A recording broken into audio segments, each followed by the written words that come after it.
This is a presentation of Northeast Streaming Sports.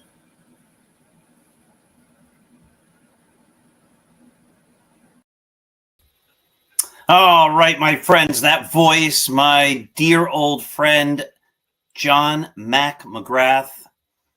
I miss him. A good man. He founded the Northeast Streaming Sports Network. And again, I miss him. He passed earlier this year. This is the Dr. Sem Yankees Show. And it's Saturday.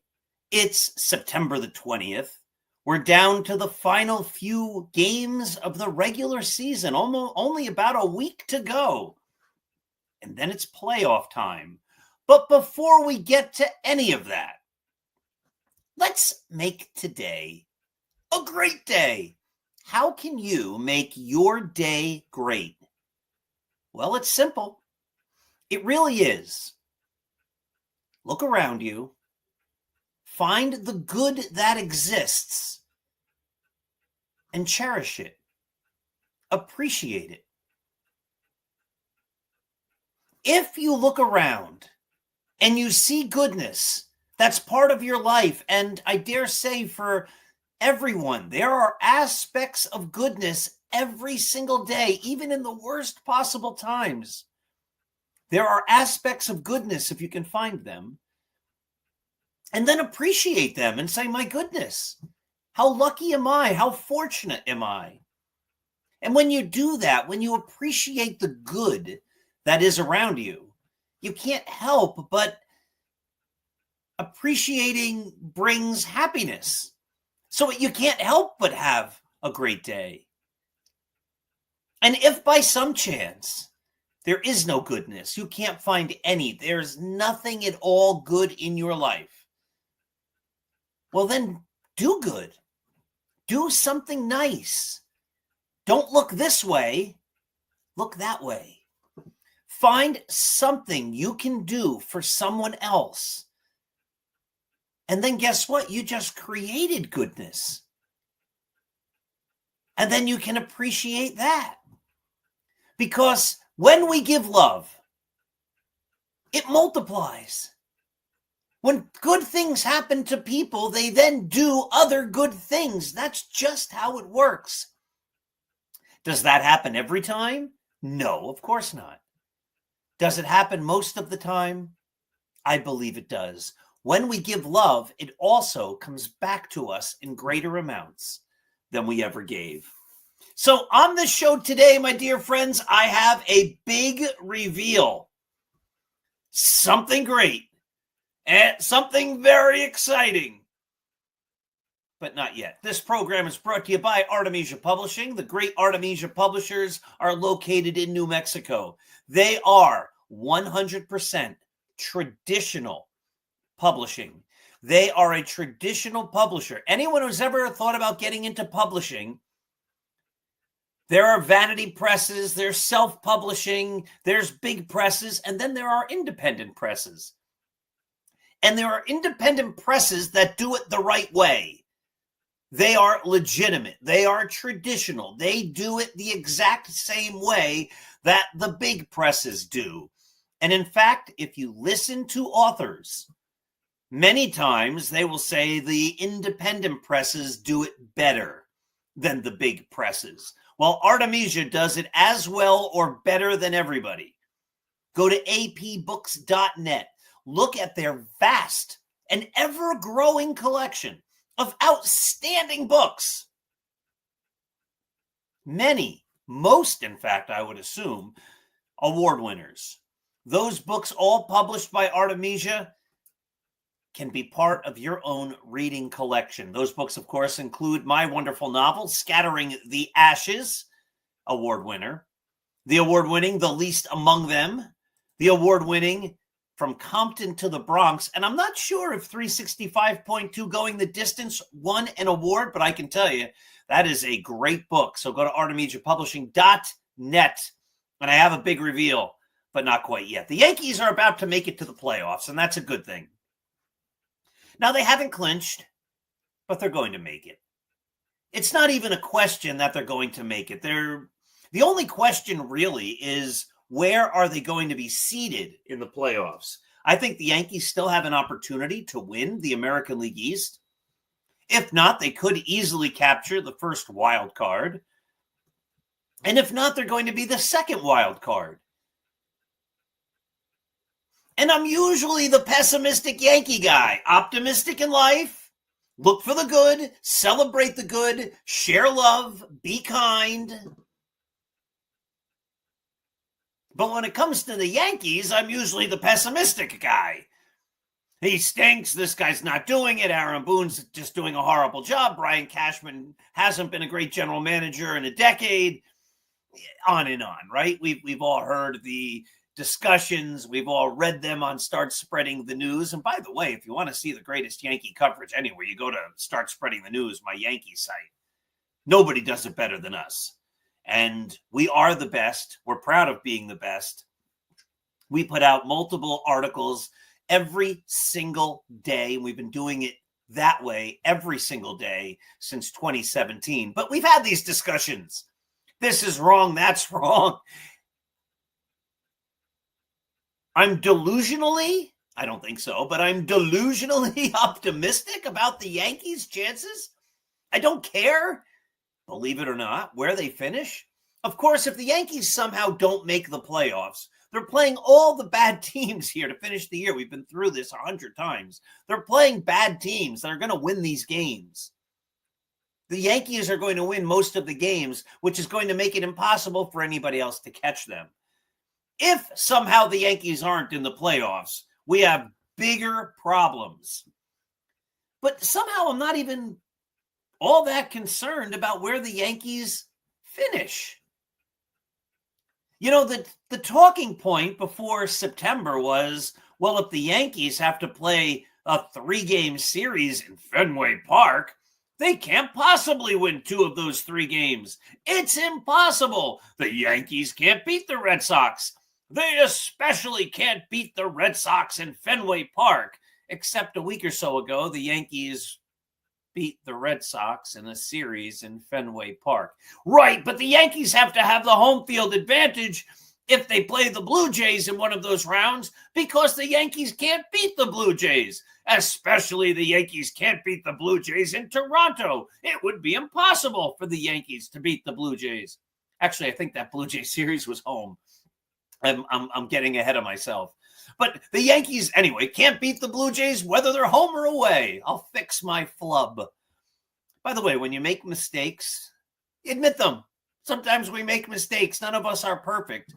And I don't edit this show. This show is the only time I ever edit the show is when I start over because there was a technical difficulty or somehow I stumbled upon words and I became incoherent in the first couple of seconds. But once we get a couple of minutes in, by and large, except that there's a disaster, I just go with it. So, yeah, sometimes you make a mistake. I can't remember as we talk if the Yankees played that series against the Blue Jays at home or on the road. But the bigger point remains. Yankees can't beat the Blue Jays, except the Yankees beat the Blue Jays. And here's why I'm not concerned. The Yankees have the talent to win any series. I know some people disagree with that, but the Yankees have the talent to win any series. And it's not just talent where you're saying like Trent Grisham's hit over 30 home runs and Cody Bellinger might make it to 100 RBIs and Aaron Judge is and should be. And if he's not, it's wrong. The MVP, again, and they have hitters like Ben Rice and, Jazz Chisholm and quality defense at third base now and Ryan McMahon. All that's true. Yes. And maybe Giancarlo Stanton gets hot again like he sometimes does for the playoffs and carries the team in addition to all those other guys. Yeah, they have the talent. Of course they do. But I'm not just talking about that talent. The Yankees, for the first time in forever, I don't know when the last time I would say this, probably those great dynasty teams when you have Wells and El Duque and David Cohn and Roger Clemens and Andy Pettit. You say like, That's a deep pitching staff. That's a deep collection of starters. And I understand Wells and Clemens weren't on the same team at the same time, but you get the idea. Mike Messina, though, the Yankees never won a World Series with him, but they had lots and lots of good pitching. And when they were winning World Series, they had all those great starters. I don't see the Yankees having a great collection of starters, but in a short series, you really only need two. And the Yankees have two. Before we get to this, because I'm going to read you some statistics that are going to make you go, wow. Don't forget, I have a big reveal coming, a book cover. Oh, now we're getting a little closer to what it's all about, but not yet. I want to give you the stats that are going to knock your socks off. But before I get to them, Luis Heel, Will Warren, Cam Schlittler, somewhere among those three, the Yankees are going to find somebody who can pitch and get them 5 or 6 or 7 innings. Maybe they use them in tandem in that third game, and then maybe that fifth game in another series or whatever. But for the most part, if it's a 7-game series, you should have your top 2 pitchers pitching twice. There's your 4 wins. If it's a 3-game series, they're each going to pitch once. There's your 2 wins. So the Yankees have the top of the rotation, 1 and 2, that should get it done. And I know some people are saying, no, they don't. They're not that good. Yeah, they are. You're wrong. The Yankees have the pitching. All right, you want me to prove it? I will prove it, because that's what I'm here to do. American League pitching leaders. WAR. What pitchers are in the top 10 in WAR? Well, let's see. There's a guy on Detroit, a guy on Houston, a guy on Boston, a guy on Baltimore, a guy on Minnesota, a guy on Tampa Bay, a guy on Toronto, a guy on New York, a guy on Texas, and another guy on New York. Wait a minute. What's the only team that has 2 guys in the top 10 in WAR in the American League this year for pitching? The Yankees. Number 8, Carlos Rodon. Number 10, Max Fried. Oh, WAR, that's dumb. I don't believe in WAR. That's a made-up statistic. It's ridiculous. Okay. You don't believe in WAR? That's fine. Let's go to earned run average. Who's 4th in the American League in earned run average? Max Fried. Who's 8th in the American League in earned run average? Carlos Rodon. Oh, that doesn't matter. All right. Who's 1st in the American League in wins? Max Fried. Who's tied for 2nd? Carlos Rodon. Now you could say Garrett Crochet's right there. He's 3rd in ERA. He's 3rd in WAR. He's tied with Rodon, tied with Rodon for wins in 2nd place. Sure, Red Sox have a good pitcher. The Red Sox have a good pitcher.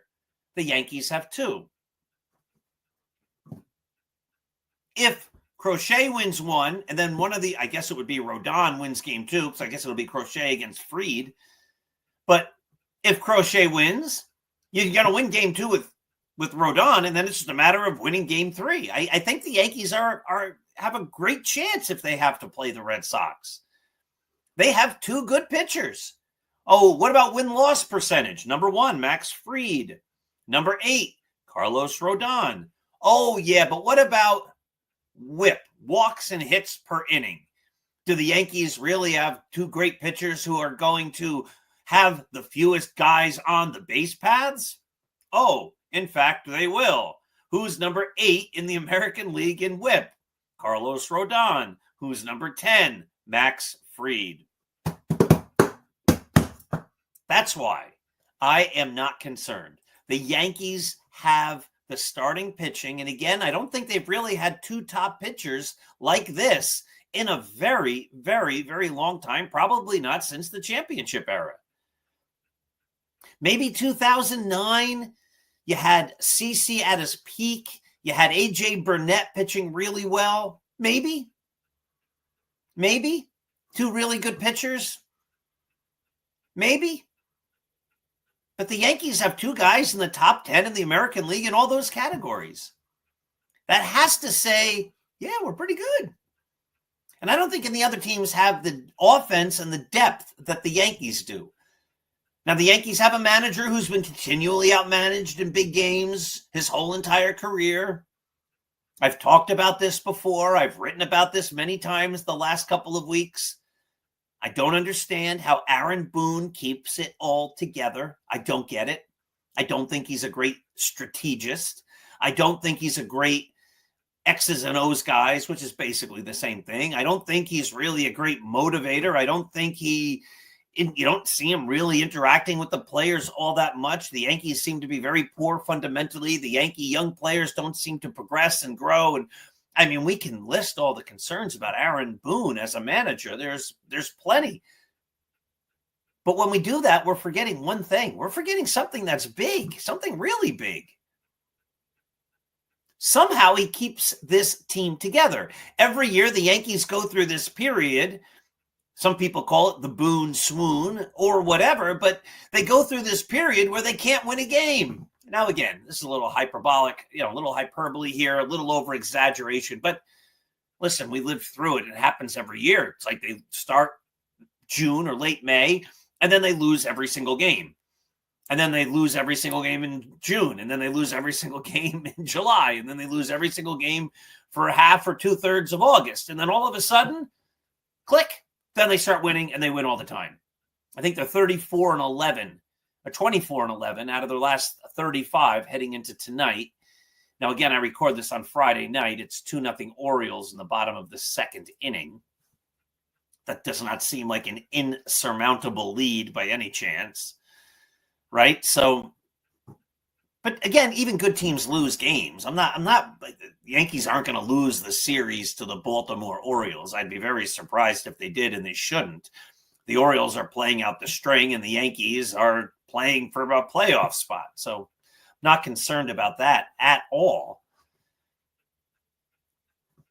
Seems to me that the Yankees should be the favorites in virtually every postseason series. We might be witnessing the Yankees coming back and maybe finally, after I think it's been like 400 years, winning a World Series again. And again, some of that credit somehow has to go to Aaron Boone, who somehow if he's a captain of a ship, he sails that ship into the most dangerous waters. There's icebergs. There's a giant coral that's scraping the bottom of the ship and putting holes in it. There's wind. There's rain. There's typhoons. There's monsoons. There's earthquakes. There's everything. Whatever can happen. Tidal waves, giant sharks, giant whales.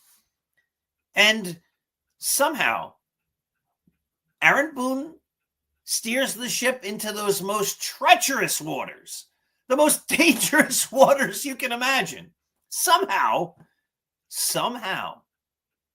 he gets them through it. The ship remaining afloat. The ship with nary a scratch on it. And then they don't lose. Again, I'm over-exaggerating, but then they don't lose for the rest of the year. Now, when they get to the playoffs, that's something totally different. But somehow Aaron Boone keeps it all together. And we've all seen enough baseball. We've all watched enough baseball. We've all enjoyed enough baseball. Usually when there's teams that lose primarily for weeks and months on end, those teams have dissension and infighting and arguing and problems with players and problems with playing time and people talking to the media and people complaining. An anonymous source says, whether they say it or not, right? And yet somehow with the Yankees, year in and year out under Aaron Boone, even though he steers them into these dangerous, treacherous, horrible, horrific waters, somehow, some way, they come out of it and then they win. And he deserves credit for keeping that team together. Whatever he does, whatever he's doing in that locker room and that dugout, And when they're not on the field and not even at the stadiums, whatever he's doing, and I'm one of his biggest critics, but you have to be honest. You have to give credit where credit is due. He's doing something right. I don't know what it is. I can't see it. It's certainly not blowing bubbles in the dugout. It's certainly not yelling at umpires, I don't think. That kind of act is tired. I'm sick and tired of it. But Aaron Boone deserves credit for keeping his team together. And I dare say, oh my goodness, I dare say that keeping the team together, keeping them on an even keel, finding the bridge over the troubled waters, in some ways, just might be more important to a team over the long haul, over the many years when you're the manager, than almost anything else. And again, I'm not the type that wants to give Aaron Boone a lot of credit, but he's doing something right. And I just was on a podcast, the Pod of Fame. It was great. It was so enjoyable. And we were arguing or debating or discussing. I think we definitely didn't argue, but we argued. That's the word you use when each side is making their point. Debate might be a different word, a more polite word. It was a great discussion. I had so much fun. And that episode, I think it drops on September 29th, and I'll get the link and we'll put it on Start Spreading the News. But in that debate, I was discussing why Greg Nettles belongs in the Hall of Fame. And there were points that were made as part of the debate that are problematic to Greg Nettles' chances. And you have to be intellectually honest when you have a debate. You can't just say, no, no, I don't buy it. I'm not going to go there. You're wrong, even when they're right. When somebody's right, they're right. When somebody deserves credit for doing the right thing, you need to give them credit for doing the right thing. And Aaron Boone deserves a lot of that credit. All right. You can't wait anymore. You're just beside yourself with anticipation, hope, excitement. I'm going to make a black screen here. Let's see. Can we get a black screen? I might have to. I don't know if I can make that work. I wanted to put a background that was dark because my image is a small one and it's only going to be the middle of the page. But I can't. The only way I can get a black screen is if I go off the screen. I don't want to do that. I guess we just have to do it this way. Here it is, the big reveal. It's just going to cover me, but that's okay. This is much better looking than I am anyway. And there it is, my friends, my new book, coming in February 2026 by Artemisia Publishing. The book is called The Greatest New York Yankees of All Time by me, Paul Russell Semendinger. That book, well, again, it's coming out in February. We just finished the cover. The editing process is going very well. It will be completely updated through the 2025 season. As soon as the season and the playoffs for the Yankees are over, I will put the finishing touches. The book was written last spring, but we decided to hold it off until the beginning of spring training. And so when everybody's excited about baseball coming back, when everybody's super pumped, my book is going to hit the shelves. And it's going to go through, believe it or not, every single uniform number in the history of the Yankees. And in every single essay, it's going to discuss the greatest Yankee and the greatest Yankees to wear that uniform number.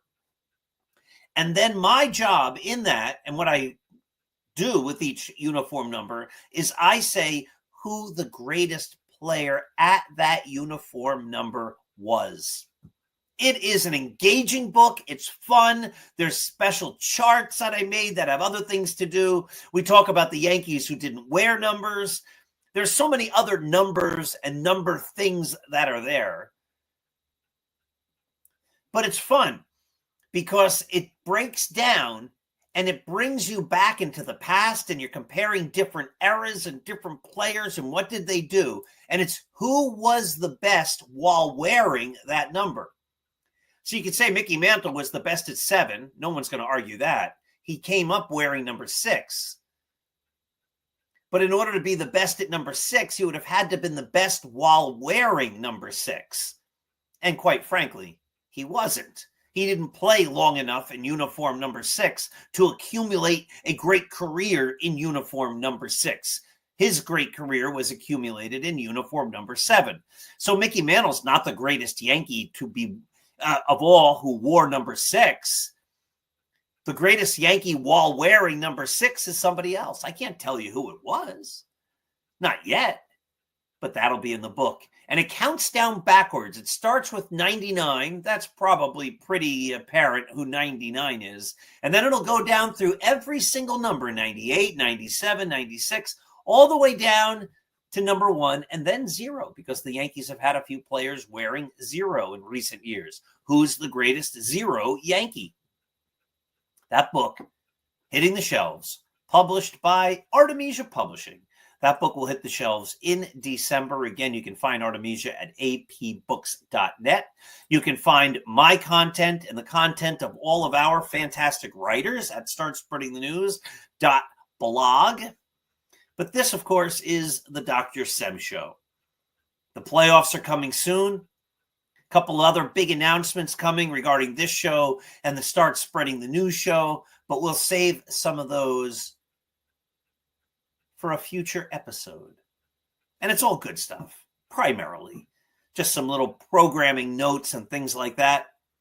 Ladies and gentlemen, give love, give kindness, give empathy, give understanding. Be nice. Respect others. Respect those who disagree with you. It's okay to have a discussion. It's okay to have different viewpoints. In fact, imagine if we all had the same viewpoint. I hope you all agree with me always, but imagine how boring that would be if you did. Give love. It'll come back to you in greater amounts than you ever gave. Make today, make all of your days great. Have yourselves a great weekend. I'll be back on Monday night at 9 p.m. with the great EJ Fagan for the Start Spreading the News podcast. Until then, enjoy.